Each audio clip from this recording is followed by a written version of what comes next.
Hello दोस्तों, good morning, नमस्कार। 10th class के मेरे प्यारे दोस्तों, मैं अमित कुमार पाल आपका स्वागत करता हूं आपके अपने ही YouTube channel math classes by Amit Pal sir में। आप लोग ने जो चैप्टर 1 पढ़ना स्टार्ट किया था, उस चैप्टर 1 में एक्सरसाइज 1.2 और 1.3 हो चुकी है। 1.1 और 1.2 हो चुकी है। 1.3 पर हम लोग आगे बढ़े उससे पहले हमें एक थ्योरम देखनी होगी, और वो थ्योरम है थ्योरम 1.3। इस थ्योरम में बेटा जो बातचीत है ना, उस बातचीत से ही आप इस एक्सरसाइज में आगे प्रोसीड कर पाओगे। किसी भी नंबर को ये प्रूव कर पाना कि वो इर्रेशनल नंबर है। रैशनल नंबर है प्रूव करना बहुत ही आसान है। इर्रेशनल नंबर है प्रूव करने के लिए डायरेक्ट क्वेश्चन पूछा जाता है आपके एग्जाम्स में, ठीक है। तो पहले इस थ्योरम को जरा देख लीजिए कि इसका स्टेटमेंट क्या है। पूरी थ्योरम आपके सामने लिखी हुई है।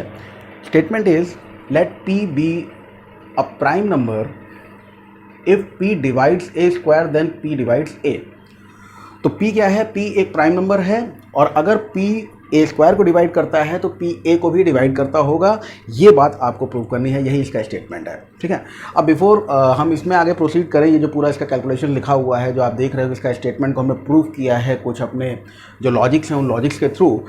तो ये लॉजिकल कैलकुलेशन जो आप यहाँ पर देख पा रहे हो, इसको समझेंगे अगर आप किसी न्यूमेरिक कैलकुलेशन के साथ में ज़्यादा मजा आएगा। खैर, एक बार मैं इसको जरा समझा दूँ क्या है। Let the prime factorisation of a, जो कोई नंबर हमने ए लिया है ना, डिवाइड्स ए, जो ए स्क्वायर और ए हम लोग ले रहे हैं, उसका जो ए है उसका प्राइम फैक्टराइजेशन अगर हम P1 P2 P3 Pn ले लें। ये क्या है? एक नंबर लेता हूँ, सपोज कीजिए हमने नंबर लिया 308, तो इसका कोई प्राइम फैक्टराइजेशन बनेगा 2 इंटू 2 इंटू 7 इंटू 11, ऐसा कोई प्राइम फैक्टराइजेशन इसका बन गया, ठीक है। तो ये प्राइम फैक्टराइजेशन बना। उसी तरह से हमने क्या लिया, P1 P2 P3 up to Pn, और यहाँ पर ये बताया जा रहा है कि P1 P2 Pn क्या है? ये प्राइम है। जैसे आप देख सकते हो 2 2 7 और 11, ये 2 2 7 और 11 सभी प्राइम है ना, सभी अभाज्य संख्याएं, रूट संख्याएं हैं। तो अगर हम देयरफॉर ए स्क्वायर, जो ए स्क्वायर की वैल्यू ले रहे हैं, वो क्या होगा? P1 P2 P3 Pn, P1 P2 P3 Pn multiplication में। यानी कि अगर हम उसी तरह से जैसे यहाँ पर 308 का स्क्वायर ले लें, तो 308 का जो स्क्वायर होगा उसका प्राइम फैक्टराइजेशन बेटा क्या बनेगा? सोचो सब लोग, 2 into 2 into 7 into 11 multiplied by 2 into 2 into 7 into 11। Simple सी बात है ना। वही चीज़ यहाँ पे देखिए, नंबर्स की फॉर्म में इसको जरा कंपेयर करते हुए देखते चले आइए। ये बात इस तरह से लिखी है, तो भाई इस बात को मैं भी ऐसे लिख देता हूँ कि साहब 2 स्क्वायर 2 स्क्वायर 7 स्क्वायर 11 स्क्वायर। देख लीजिए, तो ये 2 इंटू 2 2 स्क्वायर बना, 2 इंटू 2 2 स्क्वायर बना, 7 इंटू 7 7 का स्क्वायर बना, 11 इंटू 11 11 का स्क्वायर बना। इतनी बात यहाँ तक कि पूरी तरह से समझ में आ गई होगी इस कंपैरिजन के साथ में। तो सारे प्राइम नंबर्स थे, उन्हीं प्राइम नंबर्स के स्क्वायर के रूप में हमको ए स्क्वायर मिलेगा, जैसा कि आप देख सकते हो। Now given that P divides a square.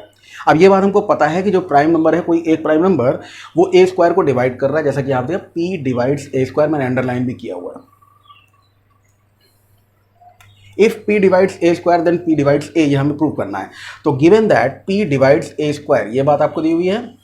Therefore from fundamental theorem of arithmetic, FTA means fundamental theorem of arithmetic, P is one of the prime factors of a square. तो अगर P डिवाइड कर रहा है ए square को, तो यहां पर आप देखो कि हम इसमें से कोई ले लें। बोलो 7 ले ले या 11 ले ले? चलो 7 ले लेते हैं,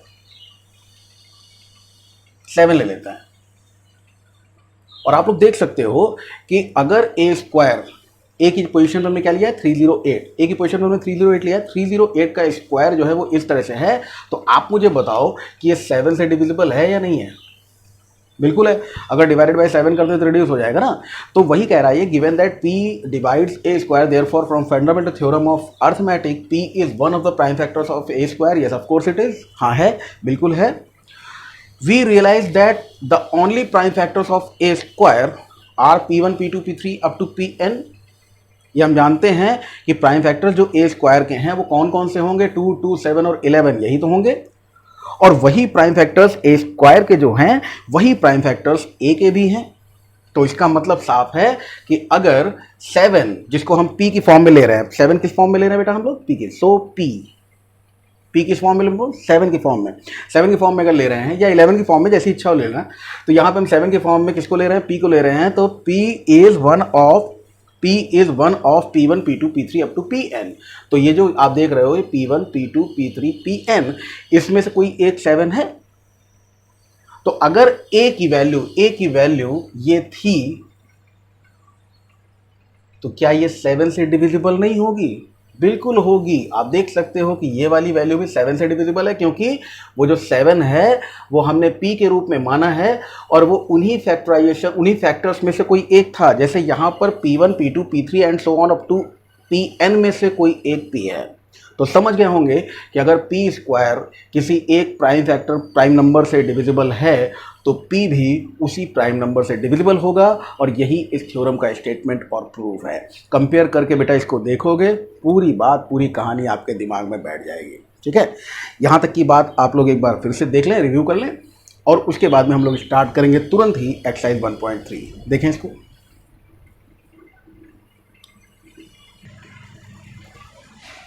सो स्टार्ट करते हैं exercise 1.3। At the very first question of exercise 1.3 is prove that √5 is irrational. ठीक है, हमें सिद्ध करना है कि वर्गमूल में 5 अगर दिया हुआ हो तो ये एक अपरिमेय संख्या है। तो याद कीजिए जरा क्या क्या बातें हम लोगों ने देखी थी। किसी भी नंबर को परिमेय संख्या मानकर अगर हम लोग सॉल्यूशन आगे बढ़ाते हैं, ध्यान रखिएगा कि यही एक तरीका है जो आपको अलग अलग तरह के नंबर्स √2, √3, √5, 2 + √3, 7 + √6, इस तरह के तमाम नंबर दे दिए जाएंगे, 2 - √3, और आपसे कहा जाएगा prove that and so on the given numbers are irrational. हमको अपरिमेय सिद्ध करना होगा। ठीक, अभी देखिए ये बात बताइए मुझे कि कोई नंबर भी अगर रैशनल नंबर है तो हम लोग क्या कहते हैं कि p/q की फॉर्म में हो, जहाँ q जो हो वो 0 नहीं होना चाहिए और p और q क्या होने चाहिए, p, q आर कोप्राइम। ऐसा होता है ना, p और q क्या है, कोप्राइम हो। तो इन्हीं में से किसी न किसी कंडीशन को फॉलो करवाने की हम लोग कोशिश करेंगे और देखते हैं फाइनल रिजल्ट कहाँ तक पहुँचता है। एक चीज़ और ध्यान रखिएगा कि किसी रैशनल नंबर में रैशनल नंबर को जोड़ा या घटाया जाए तो रिजल्ट क्या मिलता है, रैशनल नंबर।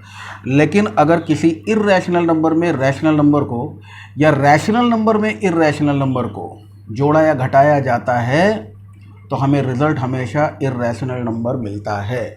ठीक है, तो इन्हीं सारी बातों के कॉन्ट्राडिक्शंस जो होते हैं, कॉन्ट्रेरी टू, है ना, उनके कॉन्ट्राडिक्शंस को अगर हम लोग प्रूव करके चलें, कॉन्ट्रेरी टू हम लोग लेकर चलते हैं। जैसे यहाँ पर हमको मालूम है कि √5 क्या है, √5 इज इर्रेशनल, बट हमें प्रूव करना है तो कैसे प्रूव करेंगे। मान लीजिए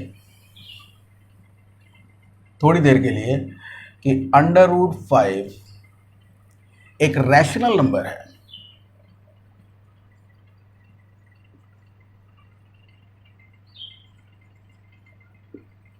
ठीक है, इस बात को देखिए कि √5 इज अ रैशनल नंबर।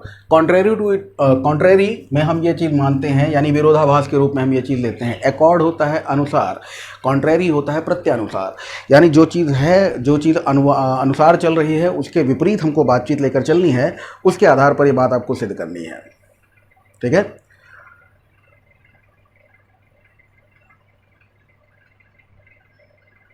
तो अगर ऐसा होगा कि √5 जो है वो एक रैशनल नंबर है तो आप इसे p/q के रूप में व्यक्त कर सकते हो, है ना, p/q के रूप में लिख सकते हो।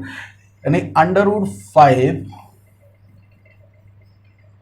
अगर एक रैशनल नंबर है तो आप कहोगे कि ये बराबर है किसके, p/q के। चलिए मान लीजिए, उसके बाद में आपने कहा कि स्क्वायरिंग बोथ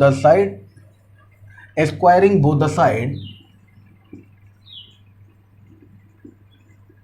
क्या मिलेगा आपको, देखो 5 will be equal to p²/q²। उम्मीद है मैं सही कह रहा हूँ। इसका मतलब आप कह सकते हो कि 5q² is equal to p²। ठीक है, इसका मतलब ये है कि जो 5 है, अगर अगला स्टेप देखा जाए तो 5 जो है वो डिवाइड करेगा p² को। और अभी थोड़ी देर पहले हम लोगों ने जो थ्योरम पढ़ी है उसके हिसाब से क्या मतलब निकल रहा है इसका, कि 5 divides p², then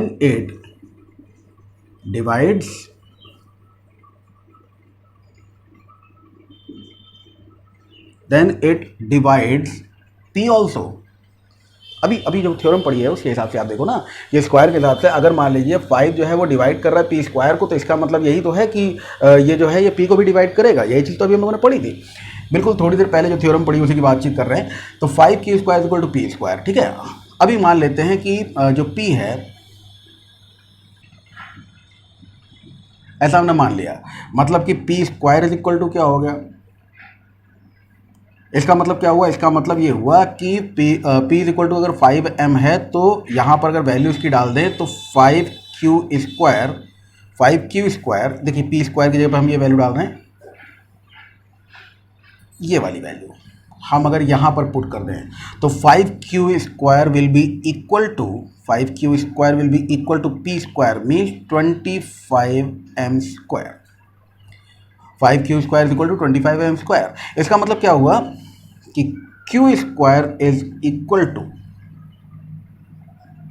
5m square, और इसका मतलब ये होगा 5 divides Q square, then it divides Q also.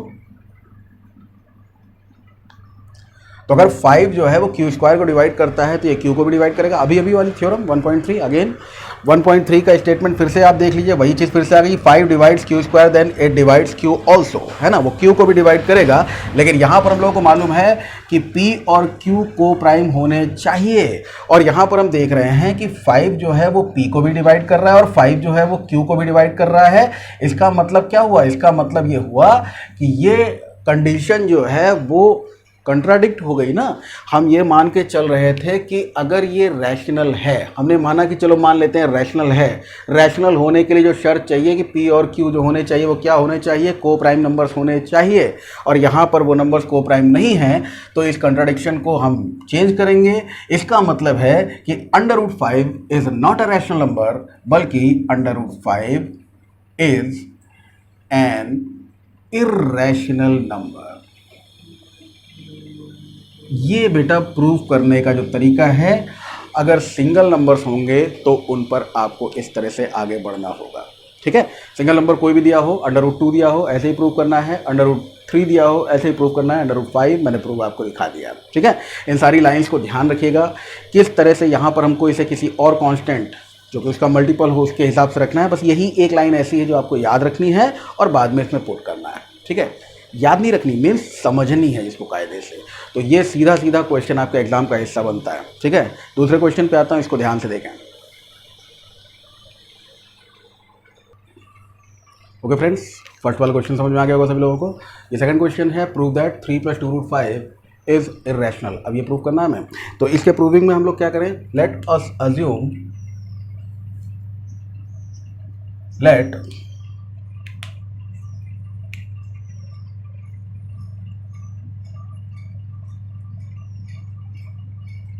assume contrary to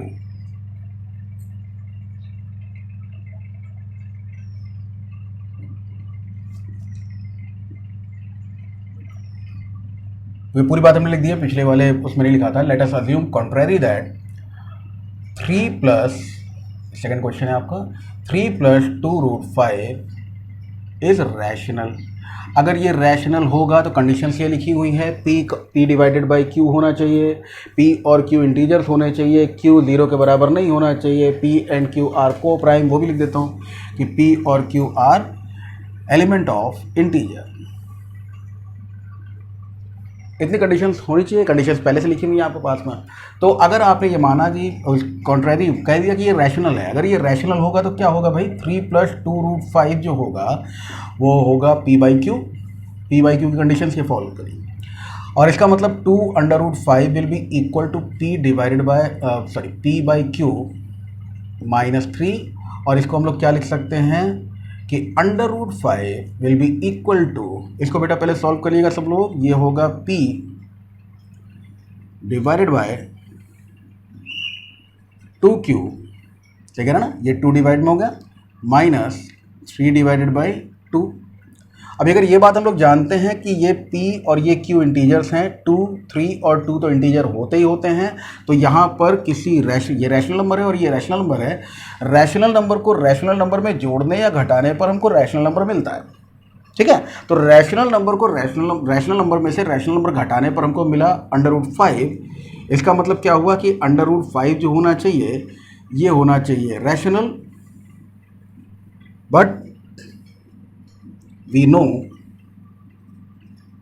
the fact, जबकि हम इस असलियत को, इस सच्चाई को जानते हैं, √5 इज इर्रेशनल, कि √5 तो भाई इर्रेशनल नंबर है। तो यहाँ पर हमको मालूम है कि √5, यहाँ पर ये शर्त जो है फॉलो नहीं हुई है। क्यों? क्योंकि हमने कहा था कॉन्ट्रैरी। तो अगर अकॉर्डिंग देखा जाए सो 3 + 2√5 इज एन इर्रेशनल नंबर। समझ में आ गया होगा अब तक तो। कैसे प्रूव करना है इस बात को देख लीजिएगा। जो भी कंडीशंस हैं उनको हम लोग कॉन्ट्रैरी लेकर चलते हैं और उन कॉन्ट्रैरी कंडीशंस को अकॉर्ड करवाने की कोशिश करते हैं, ठीक है। तो अब यहाँ पर ये है कि प्रूव करना है कि ये लड़की है। तो पहले हमने मान लिया कि चलो ठीक है ये लड़का है, बाद में पता लगा नहीं ये तो लड़का है, जो कि नहीं है, यानी कि ये लड़की है। बड़ा बवाल है। तो इसको देखते जाइए, यही सारी कंडीशंस हर एक क्वेश्चन में, या तो वो वाली या फिर ये वाली, ये दो कंडीशंस ही फॉलो होती हैं। देन इसको ध्यान से देख लीजिए। मैं थर्ड क्वेश्चन पे आता हूँ।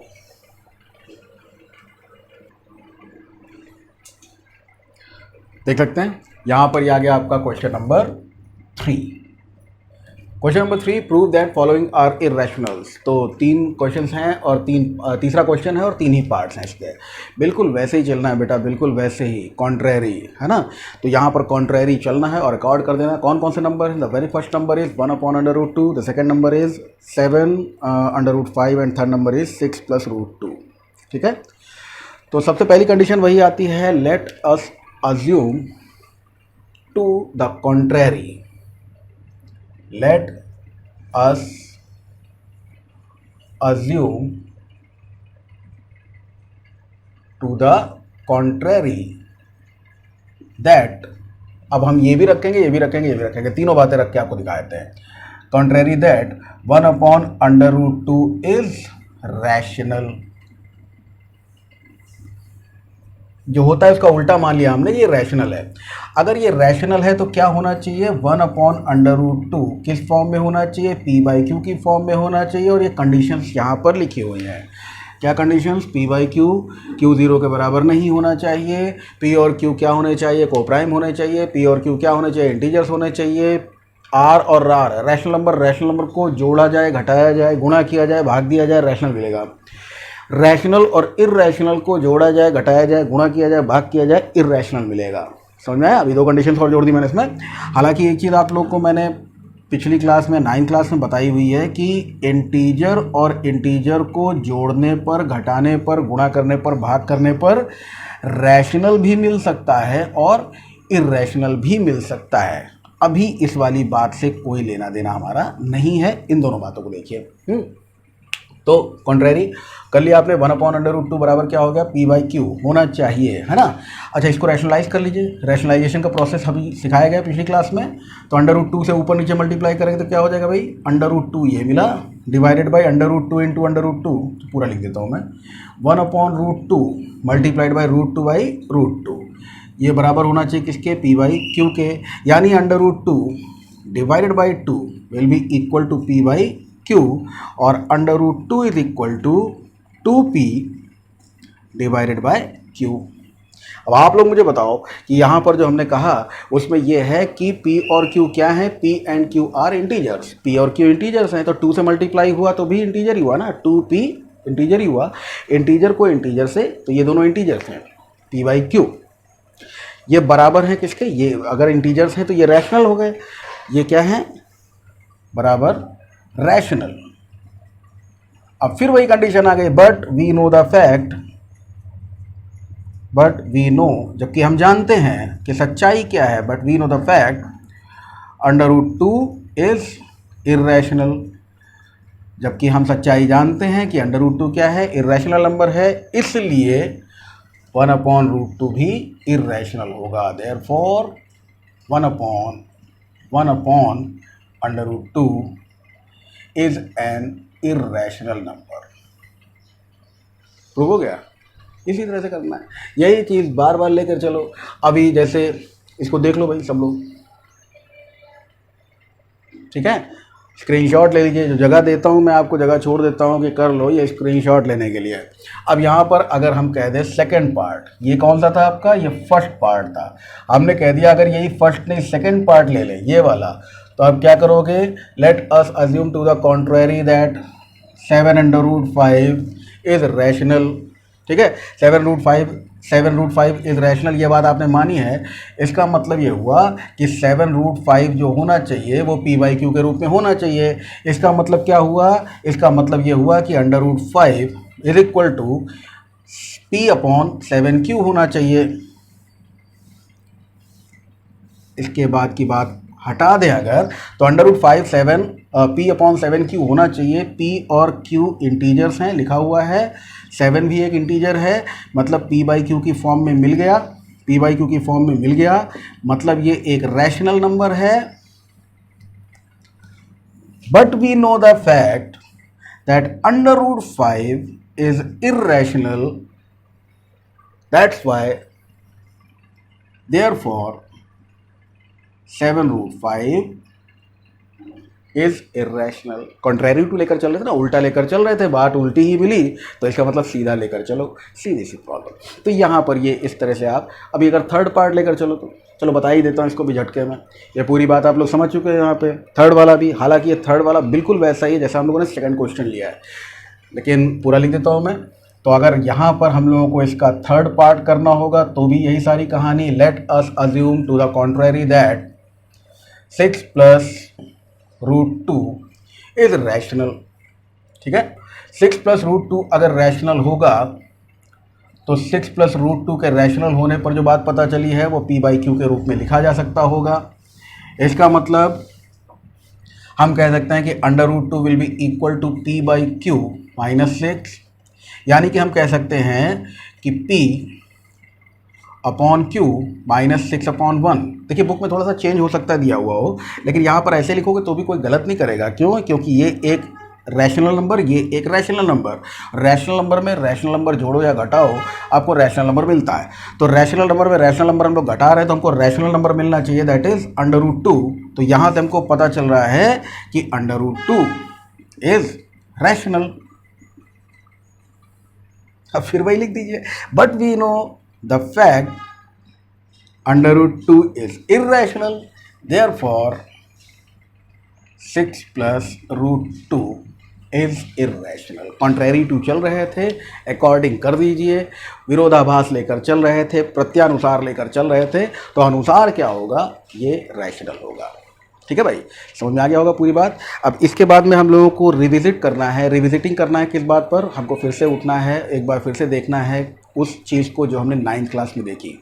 और वो चीज़ क्या है, वो 9th क्लास में देखी हुई चीज़ है हमारी, जो हम लोग इर्रेशनल नंबर्स पर कुछ डीलिंग कर चुके हैं, एचसीएफ और एलसीएम में यूक्लिड्स डिवीजन लेमा देख चुके हैं। उसी से रिलेटेड करते हुए कौन से नंबर्स इर्रेशनल नंबर्स हैं और कौन से नंबर्स रैशनल नंबर्स हैं, इस पर एक जो हम लोगों ने टर्मिनेटिंग नॉन टर्मिनेटिंग डेसिमल पर वीडियो बनाया हुआ 9th क्लास का, उसको अगर 10th क्लास के बच्चे को देख लोगे बहुत आराम मिलेगा, अगली एक्सरसाइज बड़ी आसान हो जाएगी।